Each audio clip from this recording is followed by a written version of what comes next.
Ito na nga ang mga imports na maglalaro sa paparating na PPL season para sa Commissioner's Cup. Para sa crowd favorite na Barangay Ginebra, kahit unlimited height, nanatili pa rin kay Justin Brownlee. Laki pa rin ang tiwala ni Coach Tim Cone kay JB kahit natalo na siya ng 3 sunod sa finals.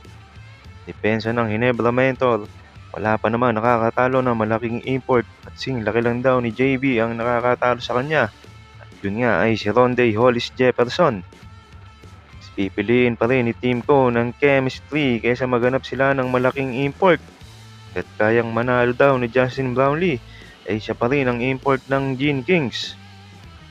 Mga higanteng import nga ang makakatapat ni Justin Brownlee at siguradong kakayanin nga daw ni JB ang mga naglalakihang import.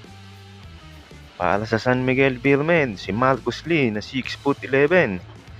Pinalakas ng San Miguel Beermen ang kanilang frontline sa pagdalagdag ng 6'11" big man na si Marcus Lee. Pinalaki ang no height limit rule sa Commissioner's Cup bago ang kanyang pinakabagong stint sa Kirin Taipan sa NBL ng Australia. Hatid ni Lee ang maraming karanasan na nagbabagay din sa Melbourne United at sa Tasmania Jack Jumpers. Titan Ultra naman si Michael Gilmore na 6'10". Opisyal ng tinangkilik ng Titan Ultra Giant Riser si Michael Gilmore bilang kauna-unahang import sa prangkisa para sa paparating na PBA Commissioner's Cup. Ang 6'10" American Belgian forward ay nagdadala ng solidong international at NBA G League experience na nababagay sa Europe at Asian habang bahagi rin ng national team pool ng Belgium. Kilala sa kanyang versatility, mobility at defensive presence, inaasahan i-anchor ni Gilmore ang frontline ng Titan Ultra ngayon konferensya.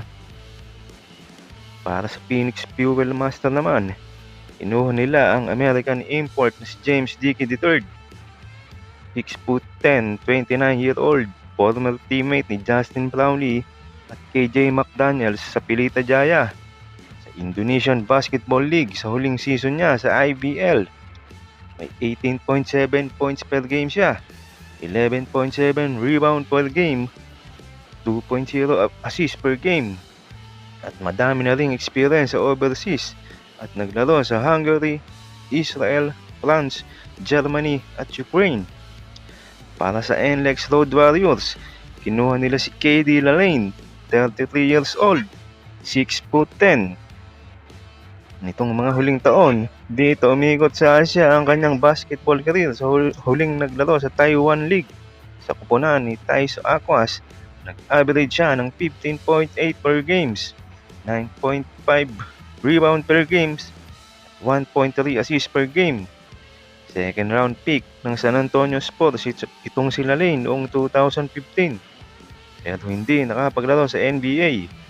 Ilan sa mga nakakasabay niya na taon ay sina Karl Anthony Towns, D'Angelo Russell, Devin Booker, Kristaps Porzingis at Rondé Hollis Jefferson. Sa Blackwater naman, kinuha naman nila ang Nigerian American na si Daniel Ochefu, 32 years old, 6'11", NCAA champion sa team na Villa-Vovo Wildcards. Diyan nakasama-sama ang mga bigating NBA player sa New York Knicks, sina Josh Hart, Michael Bridges at Jalen Brunson. Undrafted noong 2016 at nakapaglaro pa rin sa NBA sa kupunan ng Washington Wizards.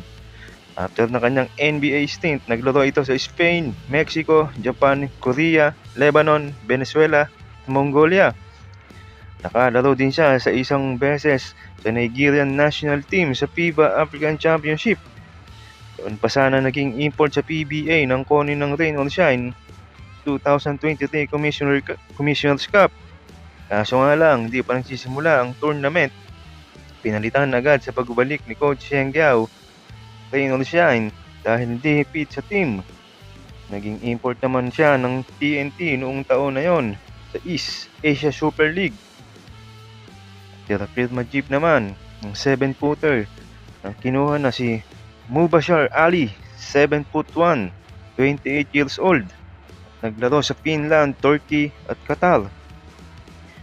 Kung naka-teammate niya ang SMB drop card na si Jericho Cruz, huling naglaro sa Georgia at nag-average ang 14.5 points per game, 9.7 rebounds per games, 1.7 blocks per game. Magkakaroon ng twin tower ang Terrapilma Jeep na si Ali at Jeyu Chu.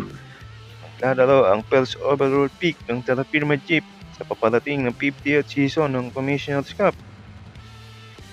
Para sa Rain or Shine, kinuha naman nila ang 6'9" na si Jalen Johnson, 29 years old, former teammate ni Kevin Kembao sa Korean Basketball League.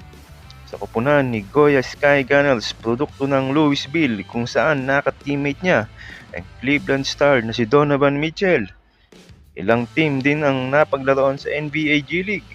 May experience na rin overseas sa Taiwan, Turkey, naglaro din sa 3x3 League sa United States. Para sa guest team na Macau Blackbirds, di na tuloy si Dwight Howard, pero dalawa pa rin ang kinuha nilang import. Pero pamilyar na din sa PBA na si Sam Deguara at ang former NBA player na si Tony Mitchell na nakadalawang beses na naging import sa PBA. At kamukha ng unang guest team na dapat isang import lang pwedeng gamitin every game at rules ay ma-injury ang unang import ay dun lang pwedeng palitan. Kung ibalik ang unang import ay bawal na itong palitan. Para naman sa Magnolia Hotshot, kinuha nila ang 6'10", 27-year-olds na si Terry Blanc Suarez. Kapaglaro naman sa Republic of Mexico at sa pinakahuli ay sa Poland. Para naman sa Meralco Bolts ay si Israel Romero. Kanilang ibabandera ang Cuban Puerto Rican import, 34 taong gulang. 6'9" ito at may issue nga, paninipa sa Pinoy na si Demosis. Madami nga ang tutol pero siya pa din ang gusto ni Nenad ayon sa report. At di rin naitanggi na mahusay siya sa loob ng court. Para sa nagpalakas na team na Converge naman ay si Kyle Kelly, 28 years old, 7-footer na high flyer at defensive specialist. Undrafted noong 2020 pero nakapaglaro sa New Orleans Pelicans at Dallas Mavericks at napasama sa All-Defensive Team noong 2024 at former teammate ng anak ni LeBron James na si Bronny James. Ang inaabangan ng lahat ang i-import ng TNT, press from NBA na si Bol Bol. Ang kinuha nila ang 7'3", 26 years old. Huling naglaro sa Phoenix Suns at masasabi nating contender ang TNT ngayon sa Commissioner's Cup. Wala man si Rondae Hollis Jefferson, ay napakatindi naman ang pinalit ng TNT sa kanya. Sila ang defending champion sa pagkuha nila kay Bol Bol at sila pa rin ang malaking tsansa na maidepensa ang titulo nila. At ang San Miguel nga ay tinapik nila noon ng si Marcus Lee.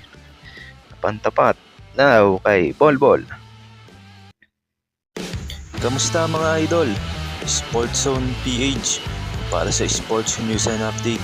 Kung bago ka pa lamang dito sa channel ko, pindutin mo na ang subscribe button at notification bell para lagi kang update sa mga sports news.